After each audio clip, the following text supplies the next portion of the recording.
ఈ వీడియో చేయడానికి ఇంకొక ముఖ్య ఉద్దేశం ఉందండి. ఏంటంటే కొత్తగా స్టార్ట్ చేశారు. ఎలా చెప్తారు? ఏంటి? నేను నేను మీకు ఓవర్‌గా చెప్పడం లేదా ఇంకేమైనా అడ్మిషన్ రాయించుకోవడం చెప్పడం మేము కానీ మా టీమ్ కానీ ఎప్పుడు అలా బిహేవ్ చేయలేదండి.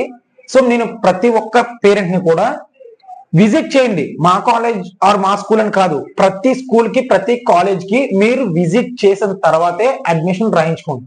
ఓకేనా? మా ఇంటికి ఇద్దరొచ్చారు, 3 సార్లు వచ్చారు, మేము అడ్మిషన్ రాయించామనుకుంటే ఒక్కొక్కరింటికి 10 సార్లు తిప్పుతాను సార్ నేను అలాగైతే. సో మ్యాటర్ ఏంటంటే ఎన్ని సార్లు తిరిగితే మనం అడ్మిషన్ చేయించాం అనేది కాదు. ఒకసారి ఆ స్కూల్ ఆర్ కాలేజ్ విజిట్ చేసి ఆ ఎన్విరాన్మెంట్ చూసి అక్కడ faculties or books pin to pin మీరు వెరిఫికేషన్ చేసుకున్న తర్వాతే పిల్లల్ని జాయిన్ చేయండి. మీ ఇంటికి వస్తే జాయిన్ చేసేస్తాం అనే మాట వాస్తవం అయితే మా టీచింగ్ ఫ్యాకల్టీస్ మొత్తాన్ని 10 రోజులు మీ ఇంటి చుట్టూ తిప్పుతామండి. సో ఒకసారి కేర్ఫుల్ గా నేను చెప్పే మాటలు థింక్ చేయండి.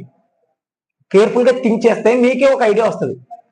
నా ఇంటెన్షన్ ఏంటంటే ఫస్ట్ ఆఫ్ ఆల్ మీరు అసలు ఆ కాలేజ్ని విజిట్ చేయట్లేదు. ఓకేనా? ఎక్కడైనా అప్డేటెడ్ పేరెంట్స్ ఎవరైనా ఎలా జాయిన్ చేస్తారంటే స్కూల్ ఆర్ కాలేజ్ కి విజిట్ చేయడం ఫస్ట్, నచ్చిన కాలేజీలో జాయిన్ చేస్తారు. అసలు కాలేజ్ ఎక్కడ ఉందో, కాలేజ్ ఏంటో, అందులో ఆ వాతావరణం ఏంటో తెలియకుండా ఎవరో ఒక అన్నోన్ పర్సన్ మీ ఇంటికి వచ్చి అడ్మిషన్ అడగగానే ఎలా అడ్మిషన్ ఇస్తున్నారు మీరు?